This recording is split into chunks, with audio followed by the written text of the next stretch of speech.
Este programa es familiar, para todas las edades, no contiene escenas de sexo ni violencia. Debe ser visto en compañía de adultos. Tiene subtítulos de apoyo. Tú nos ves, Caracol TV.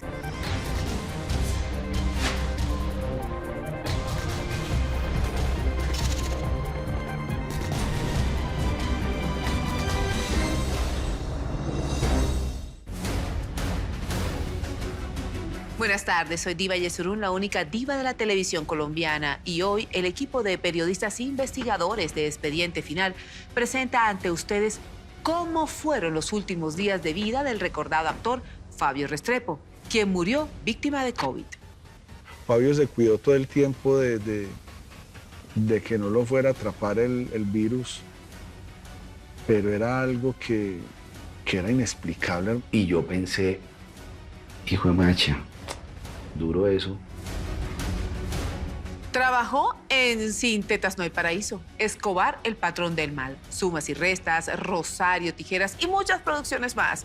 Lo que pocos saben es que este destacado actor antes fue taxista. Era un gran escuchador, oía a sus pasajeros, le contaban historias, él las escribía, las plasmaba en manuscritos. Logró que les dieran los premios, conquistara críticas a jurados, a personas que no tenían ningún interés de él.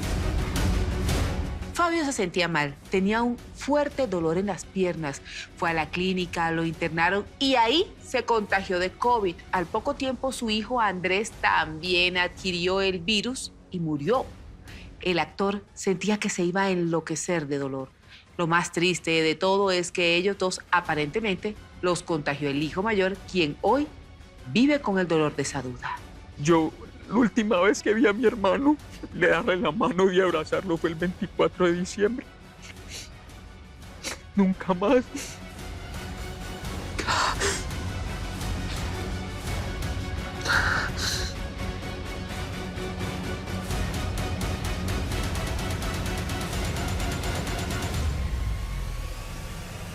Fabio se entera que su hijo se murió.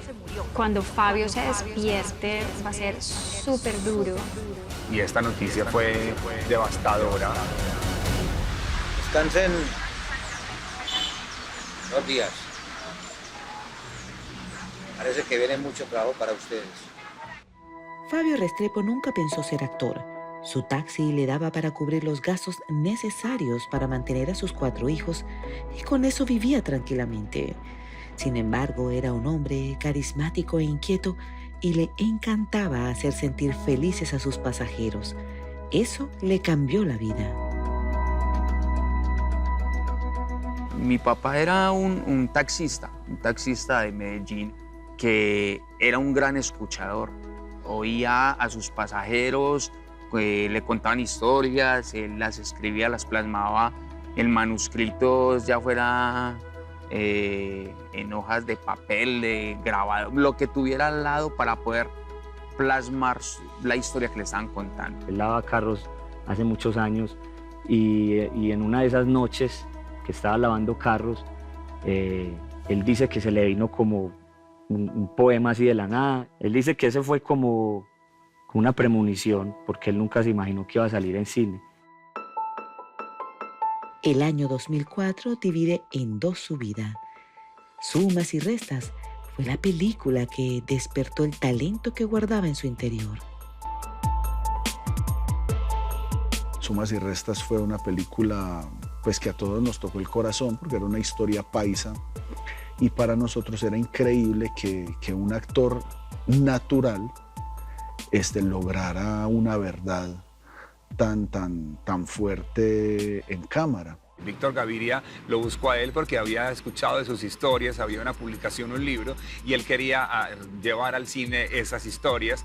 Y también le dijo, ¿usted actúa? ¿Es capaz de actuar? Y le dijo, pues yo me le mido a lo que sea. Pero esto sí es la tapa, pues, ¿cómo así? Yo no me he cogido un peso, a mí me respetan, no me dan el favor. Yo meto las patas seguido, pero no las manos. El talento de Fabio era impresionante. Indiscutiblemente tenía un don especial para actuar. En su debut recibió 4 premios, de los cuales 1 fue internacional. Un logro que dejó descrestados a muchos de los más destacados actores de Colombia. Su talento fue reconocido en Miami, Estados Unidos. en Marsella, España, y hasta en Toulouse, Francia.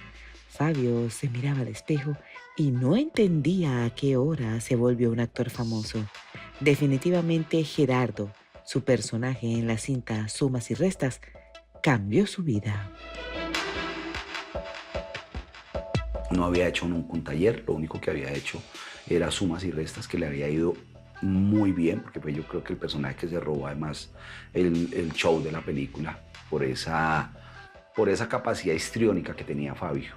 En ese entonces, 80s, 90s, los capos, entonces los capos llegó un momento donde empezaron a tomar taxi y andaban en taxi, contaban historias. Y mi papá en algún momento me dijo que él se fijaba mucho en la expresión, en cómo se comportaban, esto y lo otro. Y entonces de ahí sacó parte de lo que fue Gerardo en Sumas y Restas. Todo el mundo, cuando él empezó a grabar Suma y Resta, era extasiado con mi papá. No sé, señor, que lo que hace. Y entonces uno, pues yo sí veía muy diferente a mi papá cuando dije, yo no sabía que mi papá era bravo. Viéndolo pues grabar y todo el mundo así. Entonces esa gente sí sabía de cine. Se suponía, pues, porque nosotros no teníamos la mínima idea y todo el mundo echándole flores. Logró que les dieran los premios, conquistar a críticas, a jurados, a personas que no tenían ningún interés de él, solamente veían su trabajo y no sabían exactamente quién era, de dónde era, cómo era su situación de vida. Un señor que pasa de ser taxista a 4 premios internacionales, eso fue una cosa que uno dice, oh, wow, ¿qué está pasando?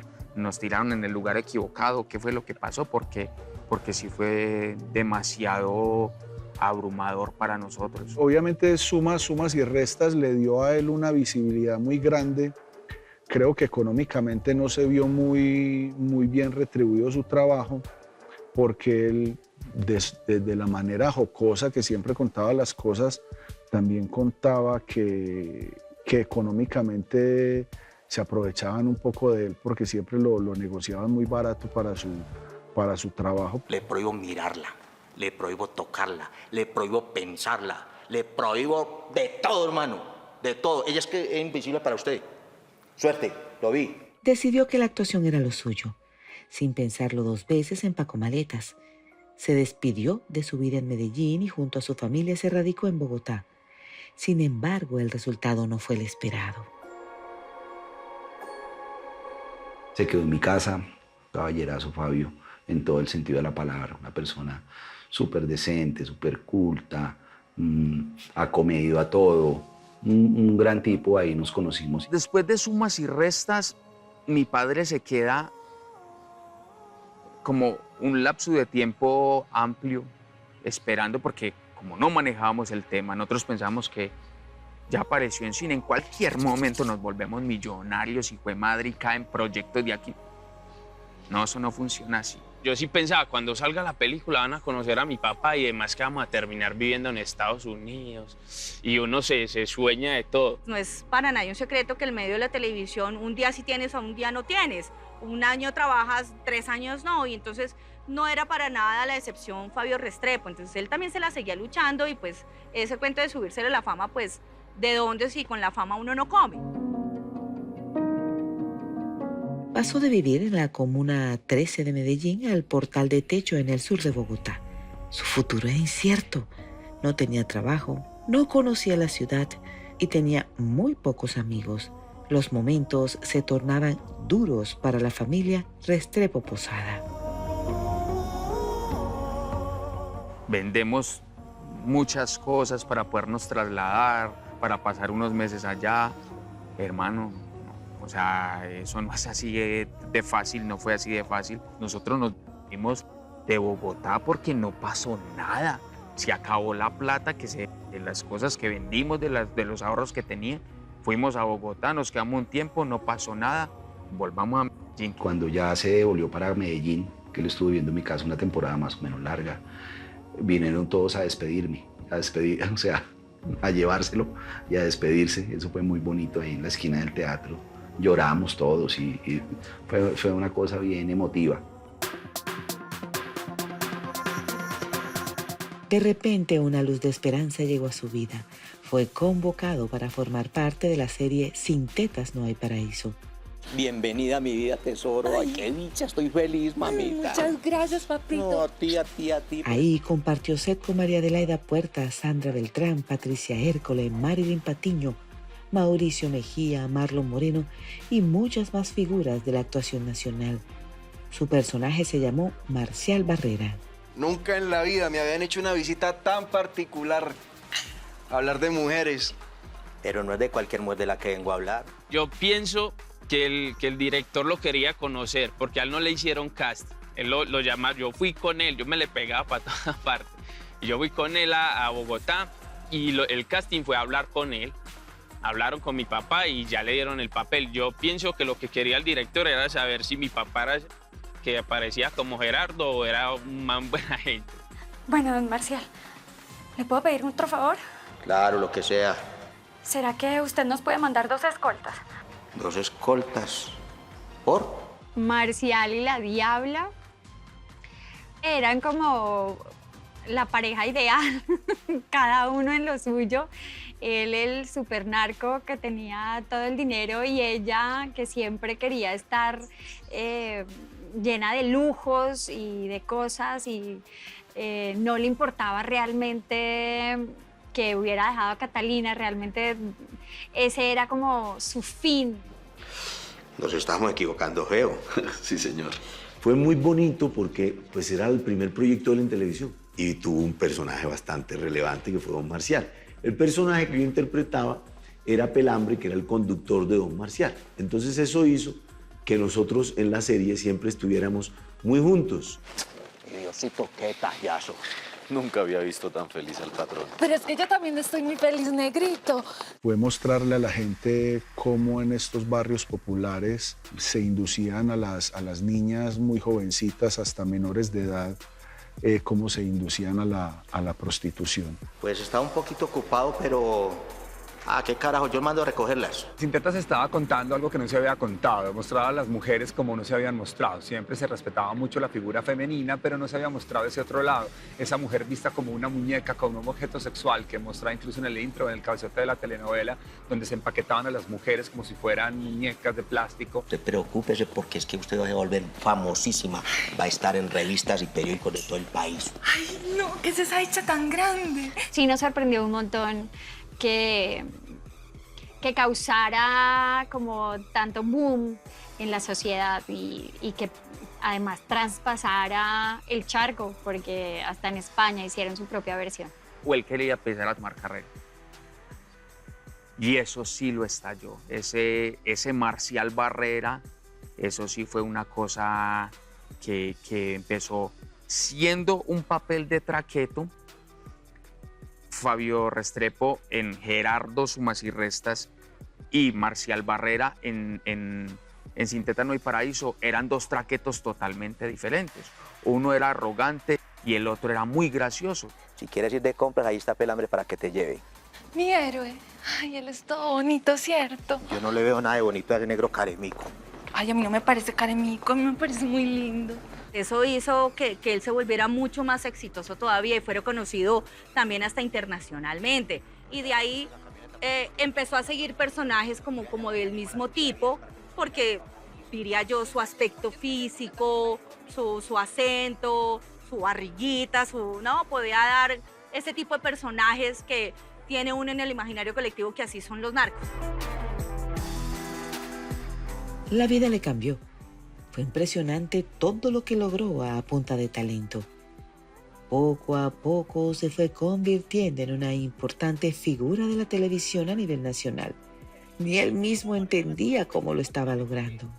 Mi honra ha sido mancillada y yo no voy a doblegar mi orgullo ante los responsables de semejante infamia. Yo le decía, Fabio, ¿y entonces? ¿Y el casting quién te lo está ayudando a hacer?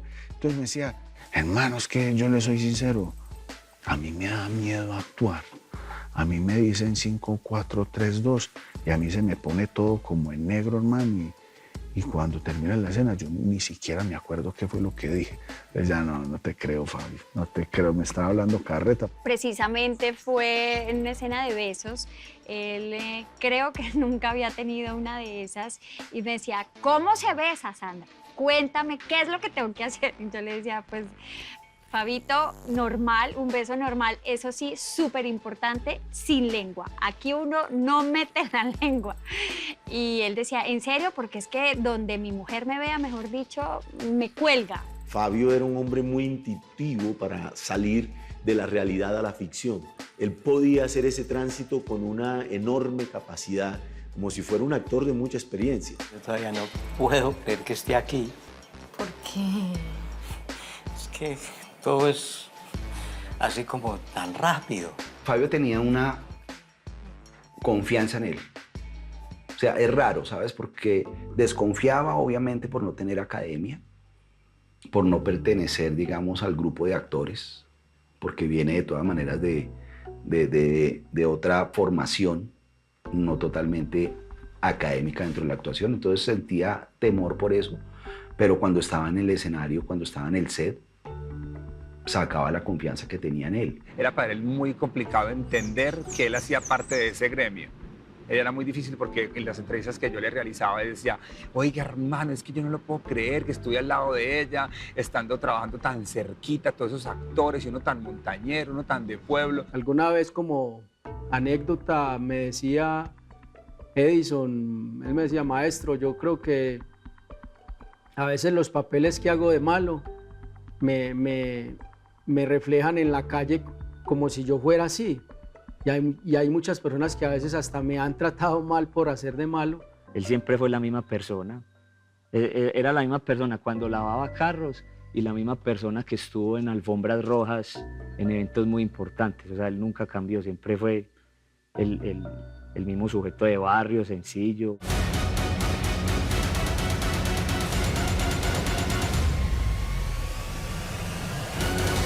Andrés nunca mejoró. Yo lloraba rezando, porque yo sentía que Dios me escuchaba, que me iba a hacer el milagro.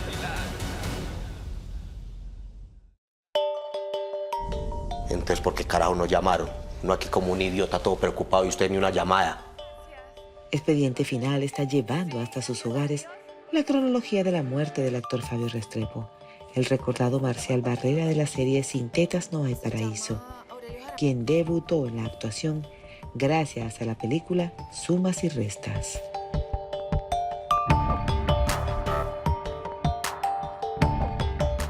Fabio en silencio tenía un libro escrito que tiempo después decidió publicar. Se llamó Verdugo de Verdugos. Este fue un trabajo que lo llenó de grandes satisfacciones.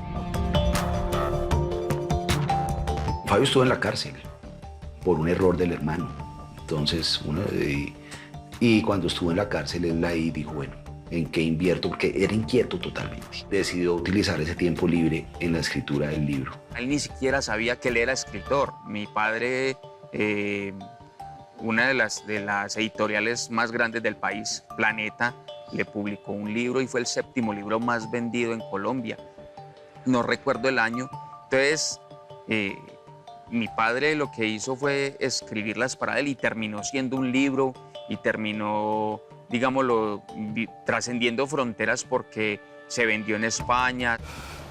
No contestan. Las bandidas no contestan. Fabio se volvió un experto a la hora de encarnar personajes al margen de la ley en televisión. Eso lo puso en la mira del temido John Jairo Velázquez, alias Popeye, quien fue la mano derecha del líder del cartel de Medellín, Pablo Escobar. Mi papá, un man le dijo, Fabio, estoy haciendo una película. ¿Quieres participar? Y bueno, ¿cómo es? Tanto, bueno, vale. Y entonces a mi papá lo recogieron acá y lo llevaron a una finca. Allá estaba Popeye, entonces mi papá dijo, ¿ese man es Popeye? Sí, ese man es Popeye. ¿Y eso? ¿Y el man qué hace acá? Él es el de La Plata. Ah, ¿cómo así? No, y él es el protagonista. Ah, ya.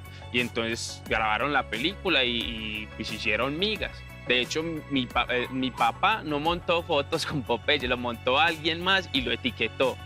Y mi papá perdió un poco de seguidores y le escribieron un poco de cosas, lo insultaban y todo. Y hasta hoy lo sigo, me extraña de usted, que no sé qué. Porque en este mundo es más importante el dinero que la reputación y la honra de un hombre bueno.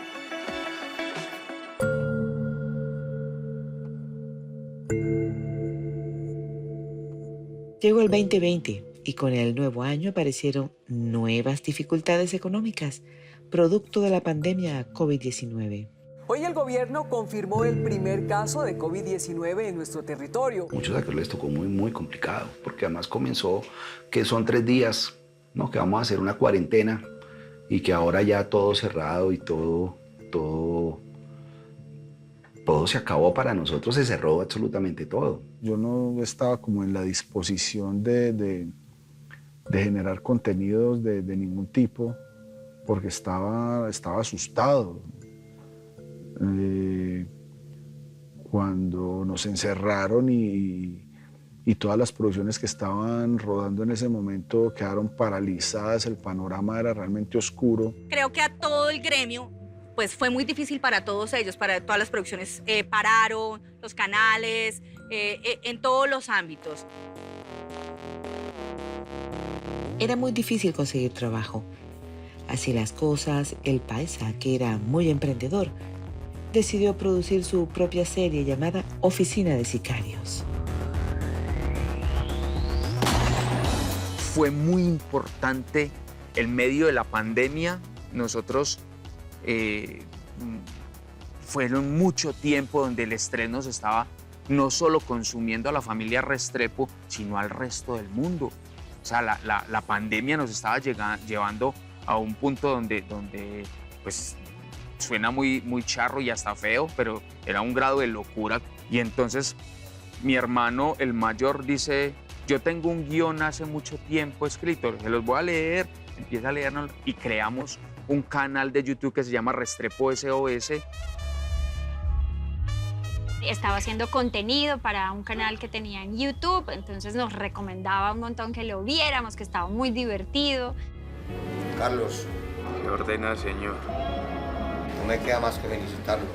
Cuando me senté a hablar con Fabio y me contó que estaba haciendo el proyecto con los muchachos, pues yo dije, con Fabio sí. Con Fabio sí lo hago porque el solo hecho de estar con él y compartir un rato, y si estamos grabando y generando alguna cosa, le hacemos. Operaciones especiales no autorizaron ningún grupo con esas características. ¿Vos de qué estás hablando? Él no quería como quedarse quieto, ni quería quedarse tan tranquilo, ni quería ponerle pausa a su vida, ¿no? Él quería seguir moviendo, haciéndose muchas cosas y esto. Necesito un experto exterminador de plagas. Y de un momento a otro como que esto se frenó. Y yo dije, ve, qué extraño que dejó de hacerle tanta promoción y tanta fuerza a esos productos digitales. Entonces no sabía qué había pasado. Fabio se cuidó todo el tiempo de que no lo fuera a atrapar el virus, pero era algo que era inexplicable. Estábamos un poquito paranoicos con el tema. Carlos. Señor. He notado que no te gusta lo que estamos haciendo en este grupo. Efectivamente.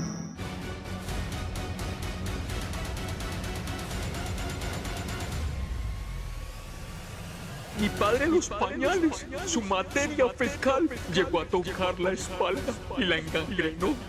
Dignidad merecía mi padre. Eso parecía una pesadilla.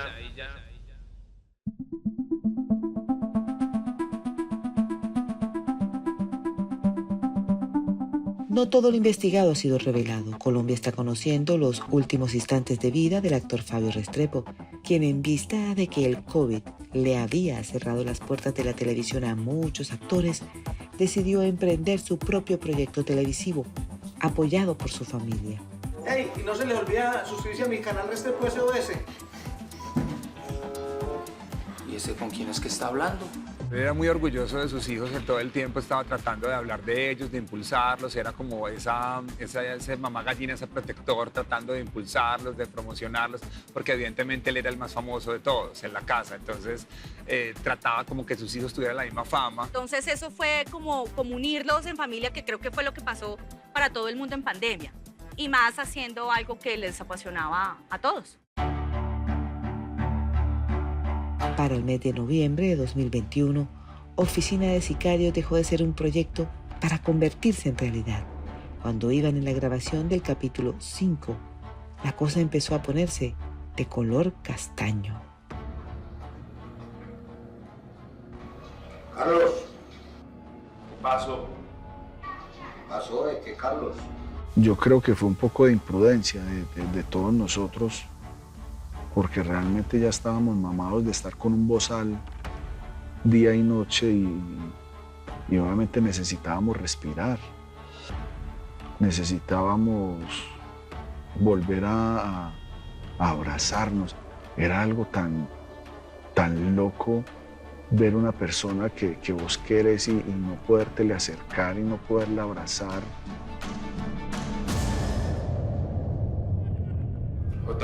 Nosotros grabamos el 5º capítulo de La Oficina de Sicarios. Lo grabamos el 17 de diciembre, si no estoy mal.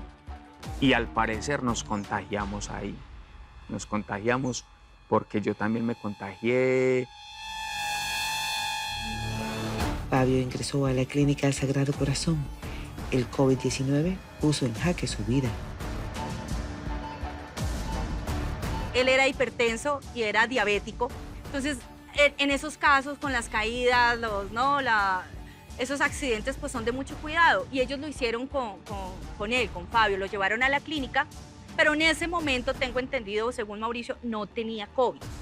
O sea, no estaba por COVID en la clínica, era por esa caída. Sabíamos de Fabio que tenía de pronto diabetes y obviamente un poco de sobrepeso, y sabíamos que el virus golpeaba muy fuerte a las personas que tenían estas condiciones físicas.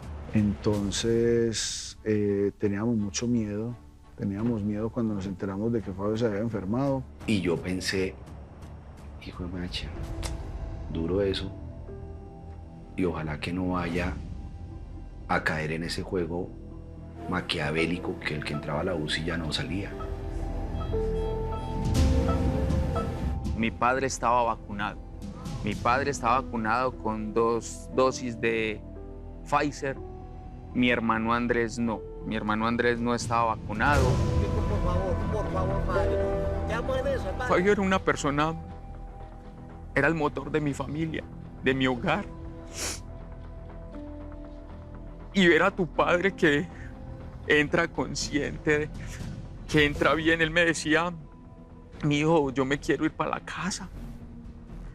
Entonces ver a mi padre que entra a una UCRI, Unidad de Cuidados Intensivos Respiratorios. ¿Qué hace mi padre acá? Al parecer, Mauricio adquirió el virus y en una de las visitas a la clínica, por X o Y razón, pues él no estaba, no sé, lo abrazó, según Mauricio, en palabras de él, lo abrazó, lo cuchicheó, como decimos nosotros, y al parecer ahí se infectó. Cuando ya se confirmó que sí era COVID, porque inicialmente decían que no era COVID, decían que no era COVID y que en la clínica se había contagiado. Esa fue la respuesta que me dieron sus hijos, que en la clínica le había entrado por otra enfermedad, que estando ahí ya se había contagiado, y bueno, su hijo también, entonces que había sido una situación súper complicada. Andrés, hijo de Fabio, es ingresado a la clínica, también por COVID-19. Empezaron muchos interrogantes a adivinar qué había pasado, cómo había llegado hacia allá, también su hijo y la enfermedad. Después hablé con él también en la UCI. Se le sentía la voz muy atacada, muy alcanzada por la falta de oxígeno. Y también me decía pues lo mismo que hablábamos con Fabio, que orara mucho para que ellos salieran de allá.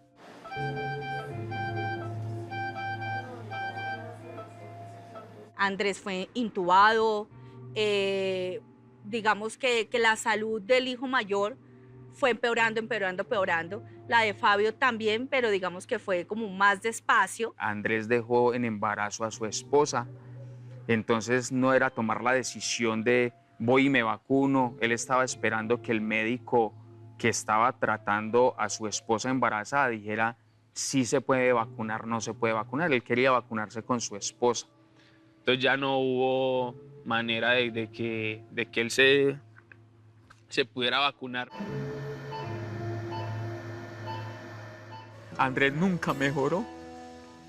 Andrés fue trasladado, pero fue trasladado para prolongar su mal momento. Fue trasladado y aunque nosotros nos reuníamos y orábamos, mi mamá yo la vi así, que le faltaba el aire.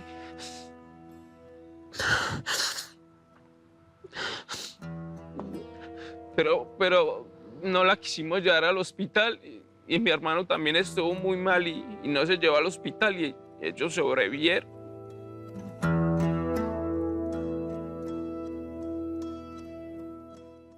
Yo, la última vez que vi a mi hermano, le darle la mano y abrazarlo fue el 24 de diciembre. Nunca más.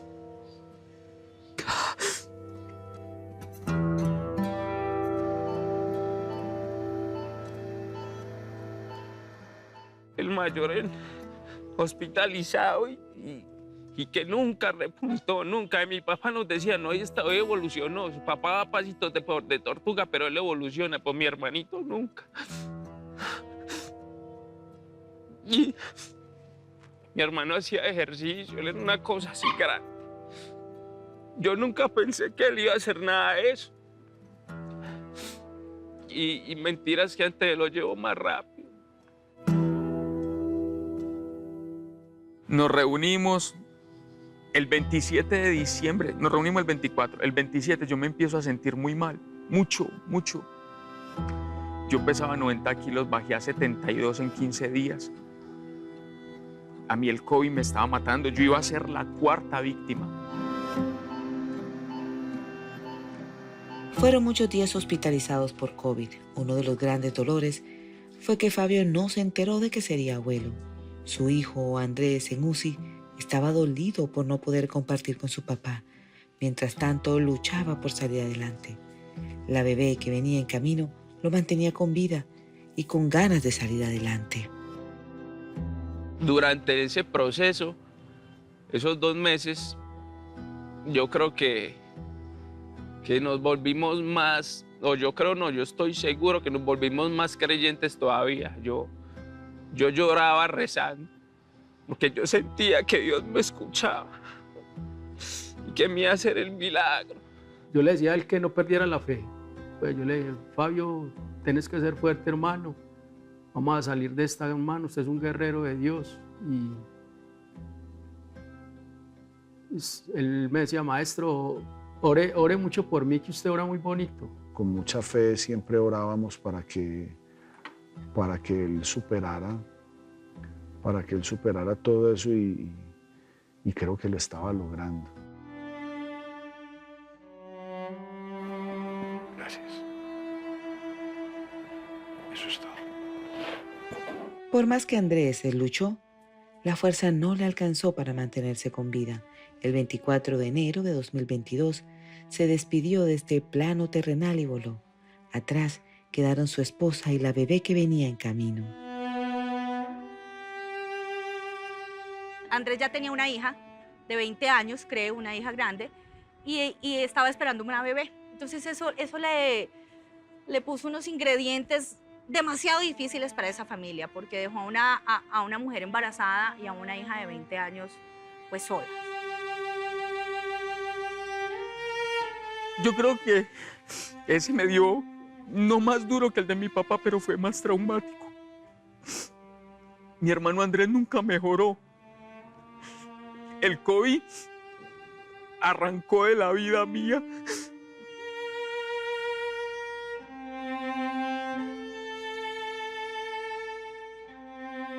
Andrés fue mi hermanito mayor, fue como ese segundo padre, el protector de colegio.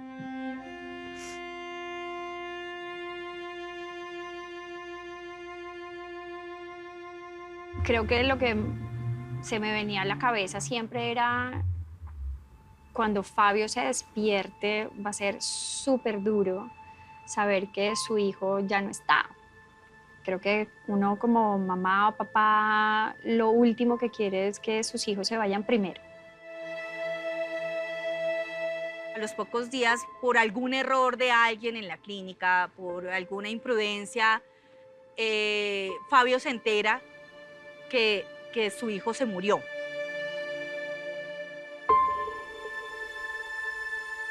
Yo creo que eso es un detonante también para que el hombre pierda defensas y pierda todo, porque imagínate que se le muere el hijo.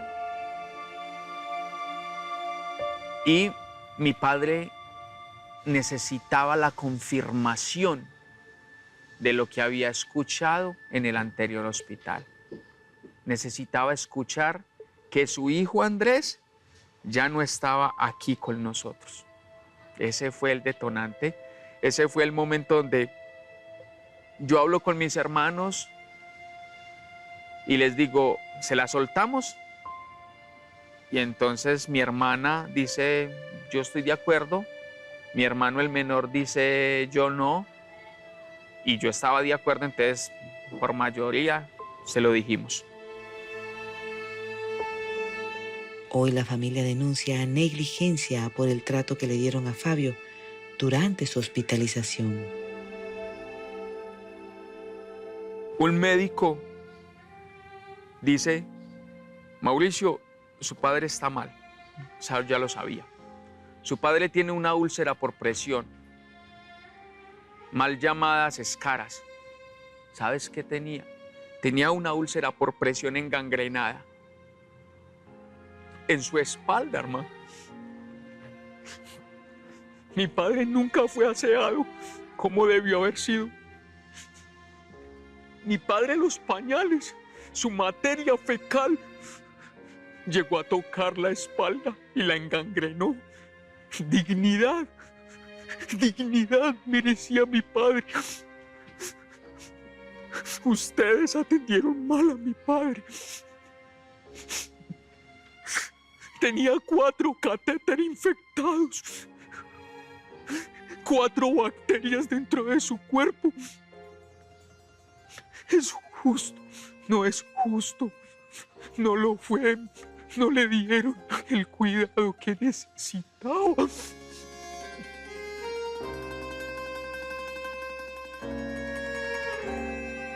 A nosotros siempre nos dijeron en el otro hospital, su papá no mejora, debe ser porque tiene una bacteria.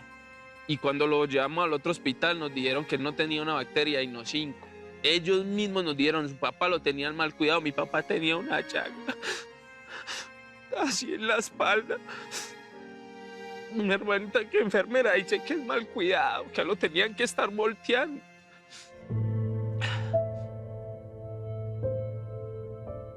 Y los médicos le decían a uno, muy raro, yo entubé a su papá con otros 7 personas y ellos ya están hablando. Su papá no habla, hermano, yo no sé por qué. Y entonces uno se supone que él es el que le va a salvar la vida al papá de uno. Y él le dice que no sabe por qué. Y uno menos que sabe qué hacer.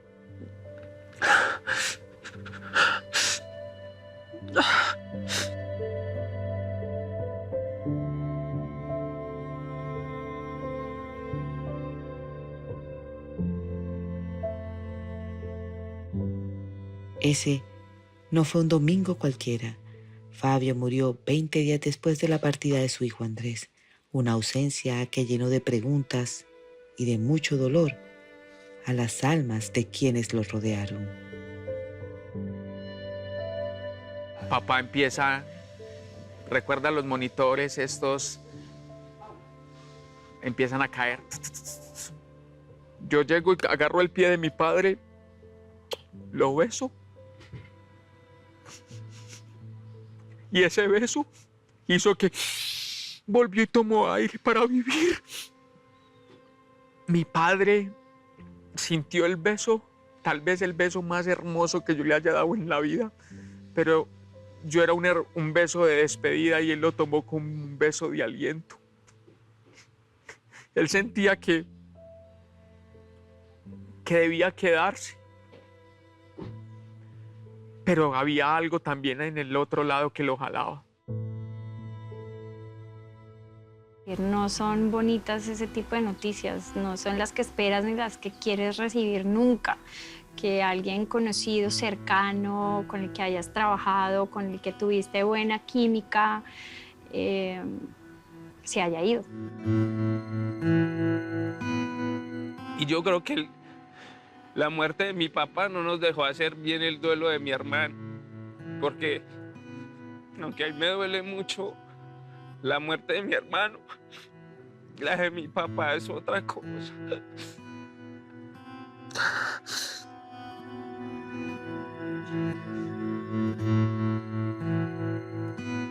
Yo esperaba otro resultado de ese momento. Yo esperaba otro resultado, pero la decisión de Dios es perfecta y Él sabrá por qué ocurrió así. La despedida de Fabio fue muy emotiva. Obviamente no se pudo hacer algo muy grande porque, pues por los protocolos y todo esto de la pandemia, pero fue muy bonito, pues la gente, a pesar de que estaba muy triste, se sentía pues una energía muy bonita.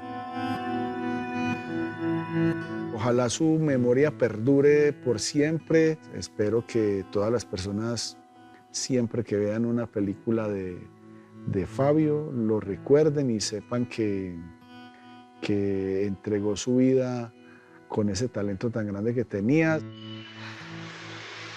Este mural gigantesco de mi padre, de su taxi, un Chevette cuando lo conducía, y en su placa sumas y restas.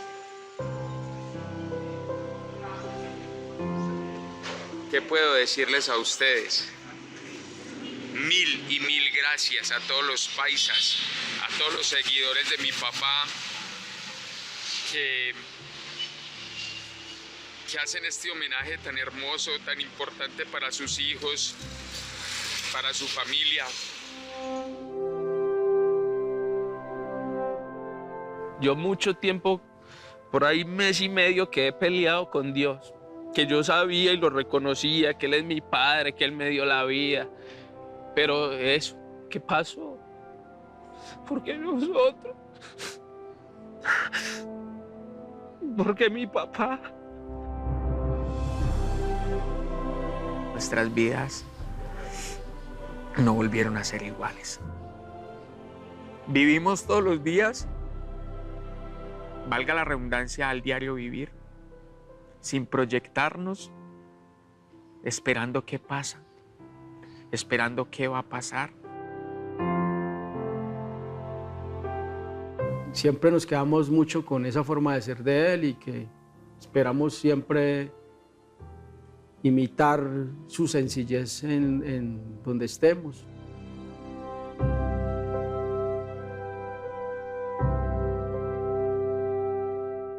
Uno parece como despechado, suena una canción y puede ser un vallenato y en cualquier pedazo le sale a uno. Uno siente que faltó muchas cosas por vivir, por decirnos, aunque nosotros siempre fuimos muy unidos como familia, pero nos faltó mucho.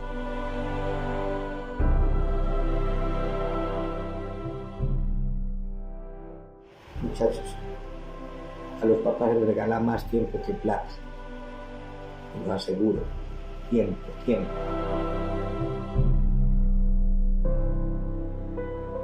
Hasta aquí un capítulo más de Expediente Final. Nos vemos dentro de 8 días con otra historia de impacto. Que tengan una feliz semana.